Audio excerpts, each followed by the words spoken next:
You've got 48 hours to make that boat vanish, or I start the fines. That's how it began. Marlene standing in my driveway with her clipboard like it was a sheriff's badge, the sun catching the edge of her oversized sunglasses, so I couldn't tell if she was glaring at me or admiring her reflection. Neighbors peeked from behind blinds, little slits of judgment in every window. I swear I heard a lawnmower stop mid-choke just to catch the drama. The smell of fresh-cut grass and gasoline hung in the air, mixing with the faint tang of lake water clinging to my boat.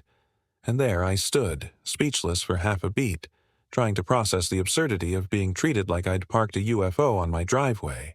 The thing about living in a neighborhood with an HOA is you learn quickly that community standards is just code for whatever Marlene decides this week.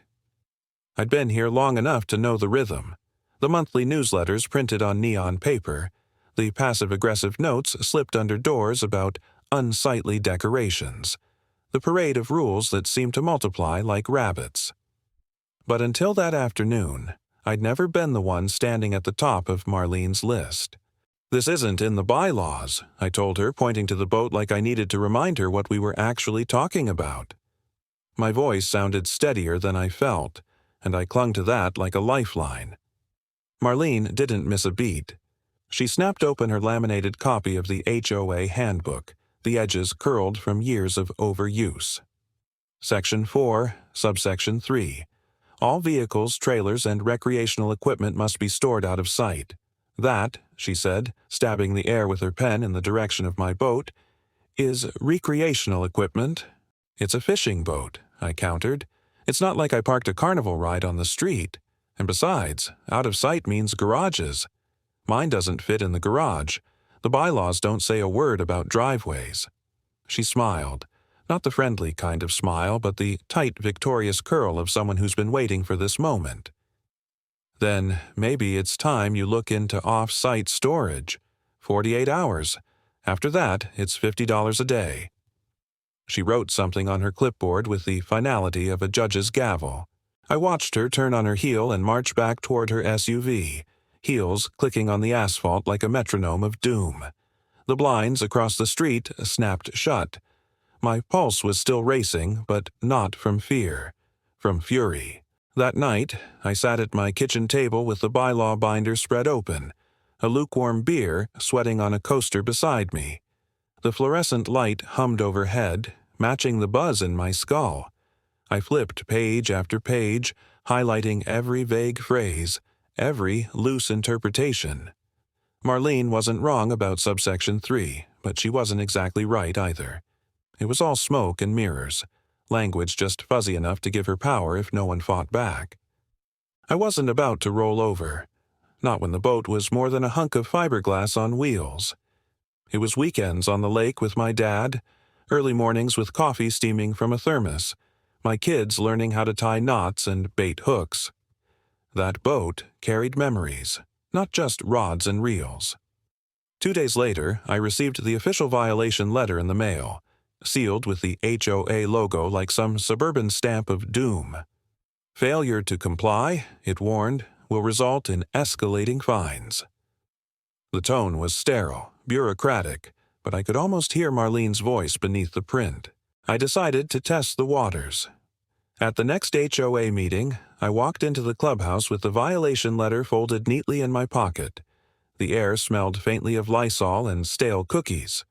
The usual suspects were there: retirees clutching coffee cups, young couples scrolling on their phones, and Marlene at the head of the table, presiding like she owned the place. When the floor opened for community concerns, I raised my hand. "About my boat," I began, trying to keep my tone civil. A few heads lifted, interested. "The bylaws don't specifically prohibit it in my driveway. Section 4 is vague. I'd like clarification." Marlene adjusted her glasses and leaned into the microphone. "The board has already discussed this matter. Recreational equipment must be out of sight. It's not a debate." "It is," I shot back. My heart thumped in my chest, but my voice carried steady. "If you want to enforce something, it needs to be clear in writing. Otherwise, it's selective. And selective enforcement isn't just unfair, it's a legal liability." A ripple of murmurs spread across the room. I caught a few neighbors nodding, others shifting uncomfortably. Marlene's smile faltered for the first time. "We'll table this for review," she said finally, her voice clipped. "But in the meantime, the violation stands." And just like that, the meeting moved on to budget reports and landscaping schedules, but the tension clung to the room like humidity before a storm. I left with no resolution, only the sinking certainty that Marlene wasn't going to let this go. That night, as I locked up the house, I glanced out at my boat under the glow of the streetlight. Its white hull gleamed stubbornly, defiantly. Marlene thought she'd cornered me, but she had no idea the fight she'd just picked. Because if she wanted a war over boats, I was ready to draw the first real line. "If boats are an eyesore, Marlene, then maybe you shouldn't keep bragging about a marina you don't actually own." That line hung in the air like a firecracker that no one was sure had gone off yet. The clubhouse fell silent, save for the hum of the overworked AC unit and the clink of someone nervously setting down a styrofoam cup of lemonade. Eyes darted from Marlene's crimson face to mine, then back again, as if everyone was suddenly aware they'd been dragged into a fight that was about to get ugly. Her stack of finger sandwiches, carefully arranged on a platter like some suburban charcuterie, sat untouched. And in that heavy, stunned silence, I realized something. The HOA had just handed me the perfect opening, and I wasn't going to waste it. But let's rewind a few hours. It was the kind of July evening where the air clung to your skin like a wet towel, and you could smell the asphalt heating under the sun even after it dipped low. My phone buzzed that morning with a message titled "Emergency HOA Meeting." The subject line alone was laughable. How dire could suburban landscaping possibly get? But I knew better. Ever since the boat incident, Marlene had been circling like a hawk, waiting to strike again. The clubhouse smelled faintly of Lysol and sugar cookies, a combination that never quite sat right. Folding chairs lined the walls, and a long plastic table sagged in the middle under pitchers of lemonade, a tray of mini croissants, and Marlene's oversized binder of doom. She called the meeting to order with a clap of her hands that was just a little too sharp. "We are here tonight," she began, her voice carrying that false sweetness she used when she wanted something, "to address ongoing issues with neighborhood aesthetics. Our community deserves to be a place of pride, not clutter." I could feel my jaw tighten as she launched into her PowerPoint. Slide 1. A stock photo of a pristine cul-de-sac with perfectly trimmed lawns. Slide 2. A basketball hoop leaning slightly in someone's driveway. Slide 3. A garden gnome with a chipped hat. Slide 4. My boat.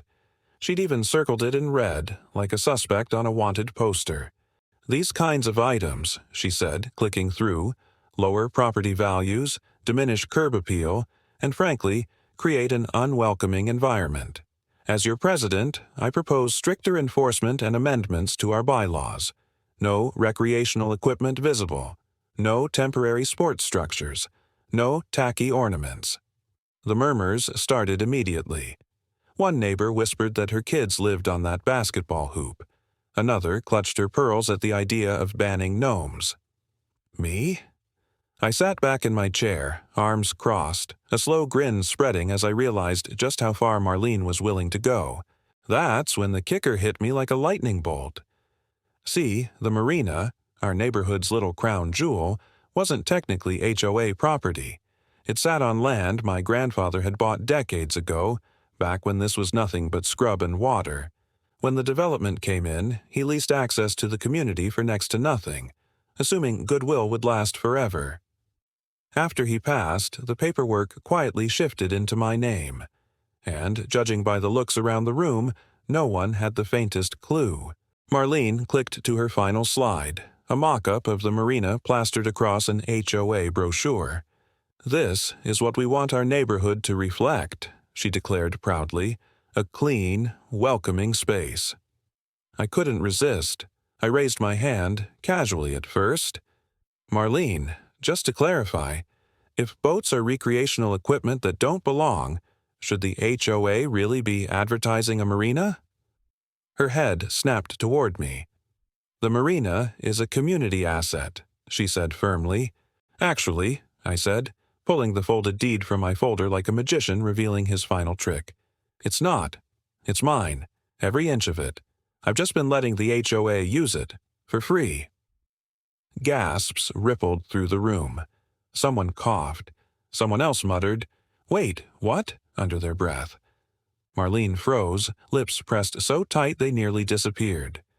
"What exactly are you implying?" she asked, her voice tight as piano wire. I leaned forward, lowering my tone so the whole room had to lean in. "I'm implying that if boats are an eyesore, then maybe the HOA should stop advertising a marina it doesn't own. And maybe, just maybe, I should reconsider who gets access to my land." The effect was instant. Conversations erupted around me. Some neighbors looked panicked. Visions of summer weekends at the marina slipping away. Others looked delighted, thrilled to see Marlene finally knocked off balance. She tried to bang her gavel, but the room was already buzzing like a kicked beehive. I didn't push further. Not yet. Timing was everything, and I wanted her stewing in the realization that her empire wasn't as solid as she thought. I just sat back, let the murmurs swirl, and watched Marlene's carefully constructed control slip like sand through her fingers. By the time the meeting adjourned, the sandwiches were still untouched, the bylaws forgotten, and the only thing anyone wanted to talk about was the marina.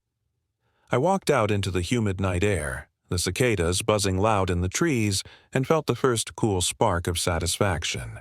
Marlene had started a war over boats. Now she'd given me the perfect weapon. And as I drove past the marina on my way home, headlights glinting off the water, one thought kept looping in my mind. Maybe it was time to build a fence. "If boats don't belong in this neighborhood, Marlene, then neither does your marina party." The words slipped out smoother than I expected, carried on the humid summer air, and landed like a hammer strike. 100 heads turned from the padlocked gate to me, the man standing just beyond the brand-new fence with his arms folded. The sound of kids whining, parents muttering, and flip-flops slapping against the hot pavement collided into a single, rising buzz. Cell phones were already up, red record lights glowing as neighbors filmed like they were at a reality show reunion. And in the center of it all, Marlene's voice cracked as she shrieked my name, her face the shade of an overripe tomato. But let's rewind. That fence didn't build itself overnight, though I had to admit, watching it rise plank by plank was almost therapeutic.